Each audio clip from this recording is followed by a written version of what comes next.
Halo semuanya, selamat datang di perjalanan kita untuk menjelajahi asal-usul ajaran dan ritual dalam agama Katolik.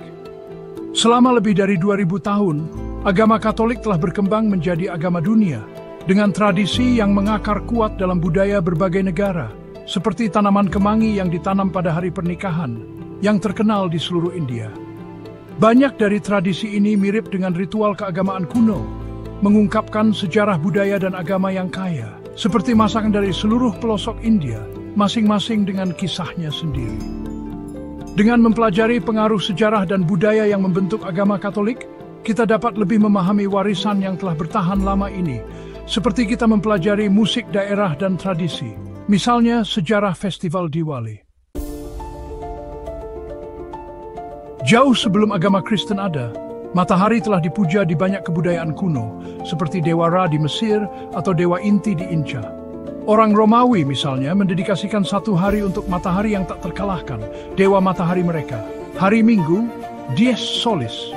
Ketika agama Kristen menyebar ke seluruh kekaisaran Romawi, banyak kebiasaan Romawi diserap dan diubah, ngerti kan?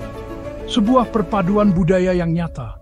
Hari Minggu, hari yang dulu dikhususkan untuk menyembah matahari, sekarang menjadi hari untuk merayakan kebangkitan Yesus, Putra Tuhan, dan awal dari minggu yang baru. Bisa dibilang minggu menjadi hari istirahat rohani. Kisah kelahiran Yesus dari perawan Maria adalah bagian yang sangat penting dalam agama Kristen. Tetapi gagasan tentang kelahiran ilahi dari seorang ibu perawan tidak hanya ada dalam agama Kristen. Ingat kisah Romulus dan Remus. Dari Mesir hingga Persia dan Yunani, setiap kebudayaan kuno memiliki kisah tentang dewa-dewa yang lahir secara ajaib.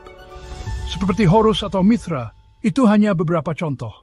Jadi, kisah kelahiran Yesus dari seorang perawan dapat dilihat sebagai bagian dari kisah yang lebih besar tentang hubungan ilahi manusia dan pencarian makna hidup. Ini adalah tema yang berulang, muncul berkali-kali dalam sejarah agama. Subtitles. Kisah kelahiran Yesus dari perawan Maria adalah bagian yang sangat penting dalam agama Kristen. Tetapi gagasan tentang kelahiran ilahi dari seorang ibu perawan tidak hanya ada dalam agama Kristen. Ingat kisah Romulus dan Remus. Dari Mesir hingga Persia dan Yunani, setiap kebudayaan kuno memiliki kisah tentang dewa-dewa yang lahir secara ajaib. Seperti Horus atau Mithra itu hanya beberapa contoh. Jadi, kisah kelahiran Yesus dari seorang perawan dapat dilihat sebagai bagian dari kisah yang lebih besar tentang hubungan ilahi manusia dan pencarian makna hidup. Ini adalah tema yang berulang, muncul berkali-kali dalam sejarah agama. Upacara pembaptisan, pencelupan dalam air untuk pembersihan adalah elemen penting dalam agama Kristen. Tapi, tindakan simbolis membersihkan jiwa ini sudah ada sejak zaman dulu.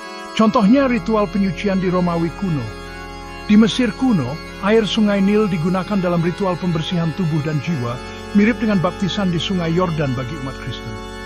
Dalam agama Yahudi, mandi ritual di mikveh, sebuah kolam ritual, dilakukan untuk penyucian. Kebiasaan ini, meskipun tersempat sebagai perjuangan sansul agama Kristen. Judge baptisan sinin di sekolah sedang cerita semdisme ini. Sustinjak dulu. Ekaristi, penggunaan roti dan anggur sebagai lambang tubuh dan darah Yesus, merupakan bagian penting dari ibadah Katolik. Ritual makan bersama ini yang bertujuan untuk menghubungkan umat dengan Yesus memiliki kemiripan yang menakjubkan dengan ritual kuno. Dalam agama Mitra, sebuah perjamuan kudus dengan roti dan minuman dilakukan melambangkan Dewa Banteng Mitra. Lihat, mirip seperti roti dan anggur kita kan? Ekaristi bisa dilihat sebagai penerusan dari ritual kuno ini. Sebuah cara untuk terhubung dengan Tuhan dan menerima kekuatan spiritual, seperti yang dilakukan orang Romawi kuno. Subtitles at the bottom of the screen. Ekaristi, penggunaan roti dan anggur sebagai lambang tubuh dan darah Yesus, merupakan bagian penting dari ibadah Katolik. Ritual makan bersama ini yang bertujuan untuk menghubungkan umat dengan Yesus memiliki kemiripan yang menakjubkan dengan ritual kuno. Dalam agama Mitra, sebuah perjamuan kudus dengan roti dan minuman dilakukan melambangkan Dewa Banteng Mitra. Lihat, mirip seperti roti dan anggur kita kan? Ekaristi bisa dilihat sebagai penerusan dari ritual kuno ini. Sebuah cara yang berhubungan dengan dan bertambah kekuatan spiritual seperti kisah Romawi.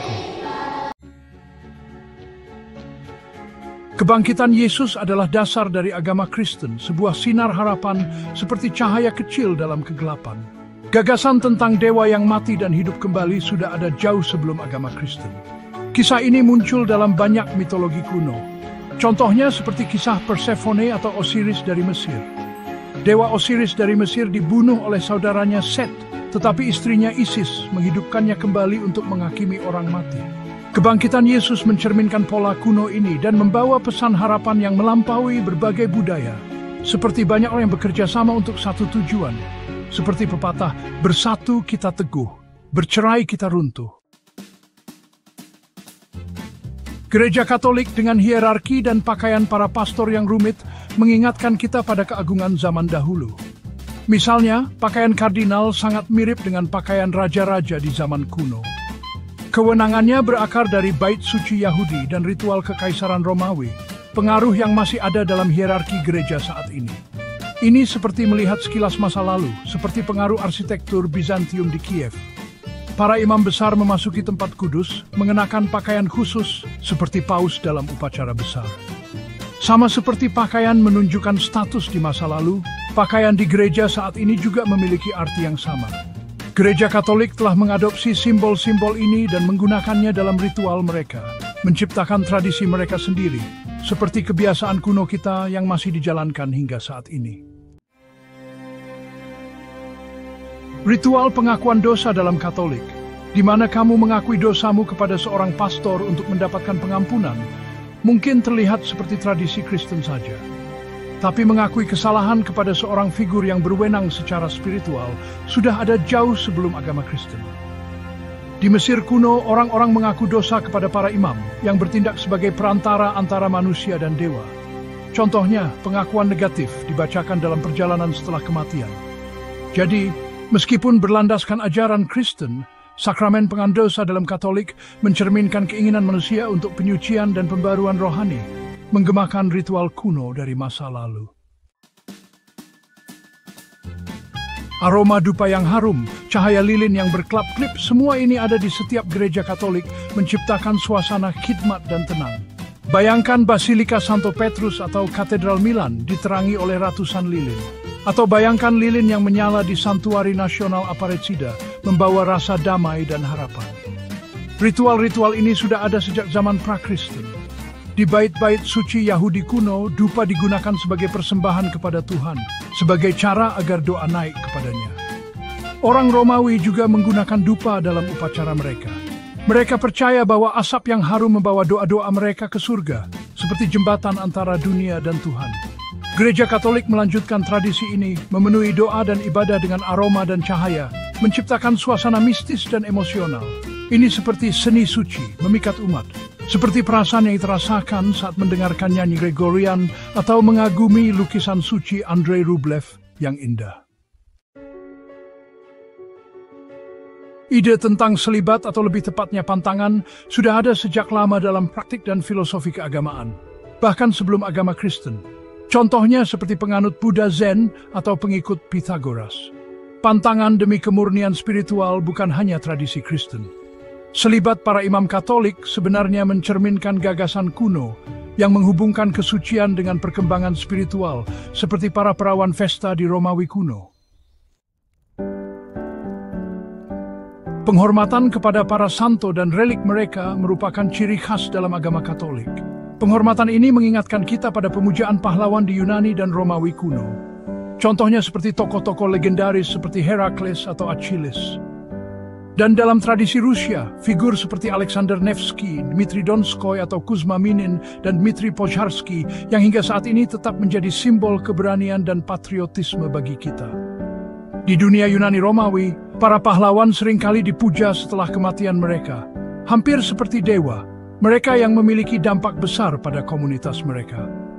Gereja Katolik mengadopsi tradisi ini dengan menghormati orang-orang yang dianggap dekat dengan Tuhan, seperti Santo Fransiskus atau Santa Katarina dari Siena. Mereka adalah teladan iman dan pengabdian bagi umat beriman. Kita dapat mengatakan bahwa mereka adalah Herakles dari Rusia, yang menunjukkan kepada kita jalan keselamatan. seperti Seraphim Sarov atau Cesare Radones. Lihatlah, Bunda Maria Ibu Yesus sangat penting dalam tradisi Katolik. Tapi ide tentang Ibu Suci, seorang dewi yang baik hati dan penuh kasih, sudah ada jauh sebelum agama Kristen. Dewi-dewi seperti itu ada dalam mitologi kuno di banyak kebudayaan. Contohnya seperti Isis di Mesir dan Demeter serta Persephone di Yunani. Mereka semua mewakili kesuburan kasih sayang kekuatan feminin seperti Bunda Maria. Jadi penghormatan kepada Bunda Maria, meskipun terkait dengan teologi Katolik, tetap mencerminkan pola dasar kuno ini. Memberikan kenyamanan dan perlindungan bagi jutaan orang seperti yang dilakukan para dewi ibu di zaman kuno. Ini adalah hubungan mendalam yang telah ada di banyak budaya dan selama berabad-abad. Dalam ritual Katolik, dari pembaptisan hingga pemberkatan, penggunaan air suci mungkin tampak seperti praktik Kristen saja. Tapi penghormatan terhadap air secara spiritual dan penggunaannya untuk pembersihan dan perlindungan berakar kuat dalam budaya kuno. Contohnya pemandian Romawi, bukan hanya untuk membersihkan tubuh tetapi juga jiwa.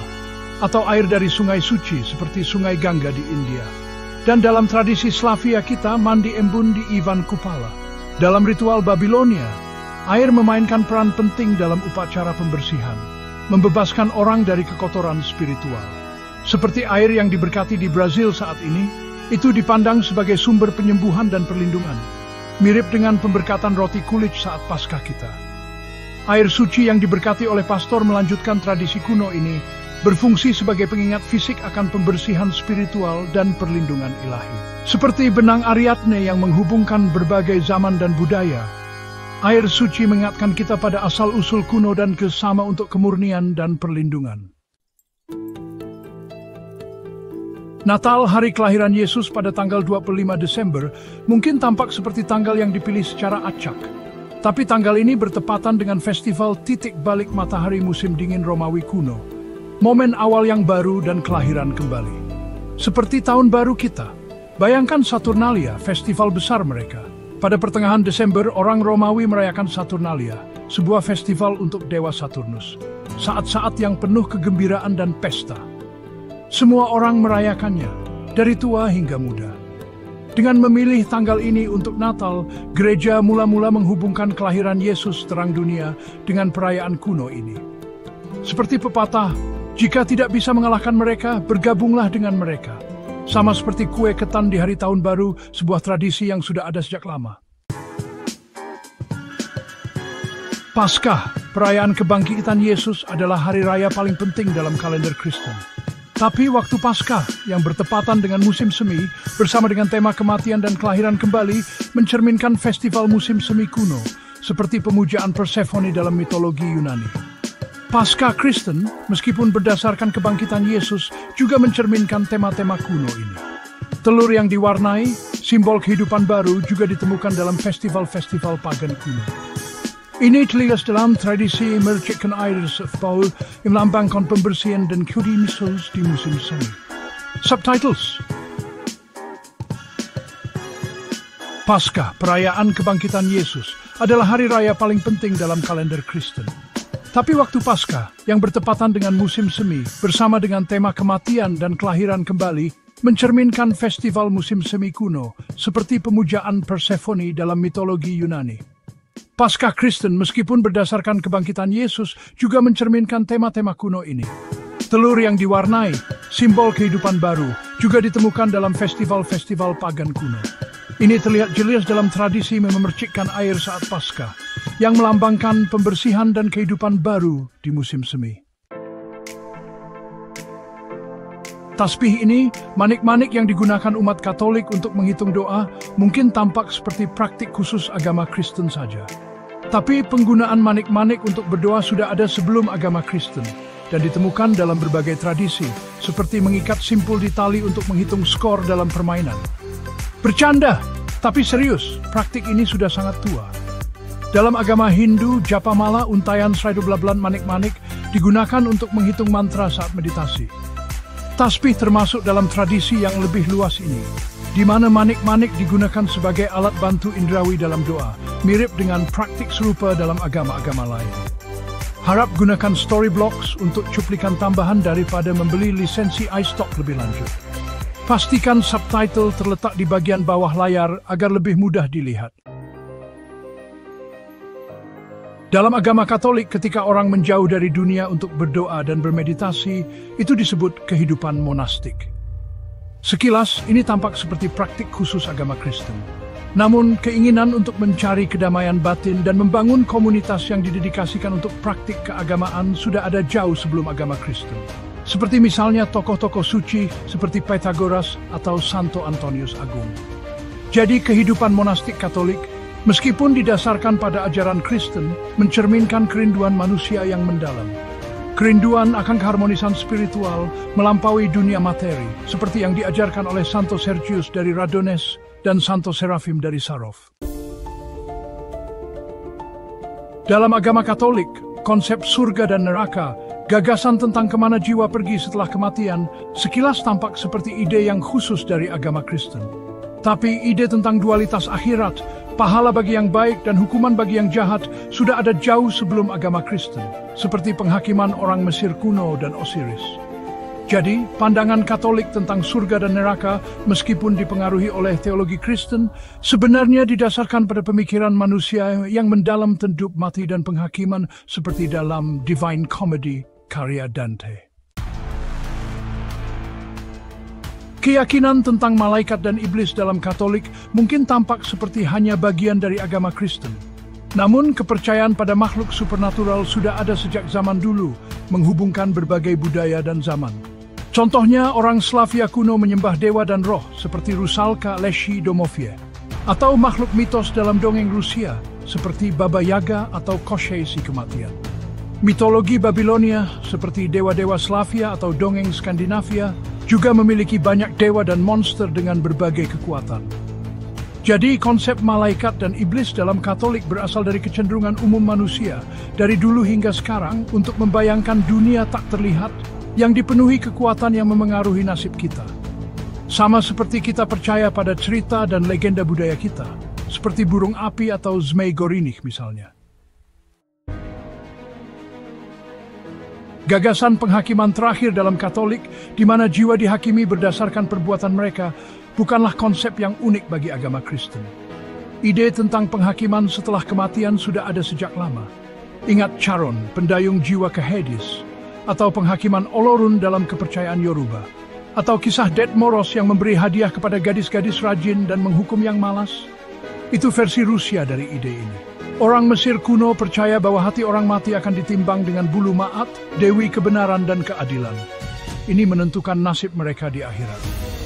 Penghakiman terakhir dalam Katolik dengan penggambarannya yang mengagumkan seperti lukisan dinding di Kapel Sistina karya Michelangelo mencerminkan keinginan kuno akan keadilan dan pertanggungjawaban yang melampaui kehidupan duniawi. Konsep Tritunggal Maha Kudus dalam agama Kristen, Allah Bapa, Putra, dan Roh Kudus, tiga pribadi yang berbeda dalam satu Tuhan, adalah konsep teologis yang cukup rumit. Tapi ide tentang tiga serangkai ilahi, tiga wujud Tuhan yang menyatu, juga muncul dalam kepercayaan kuno. Di Mesir kuno, trio Osiris, Isis, dan Horus mewakili siklus hidup, kematian, dan kelahiran kembali. Seperti pergantian musim, ya.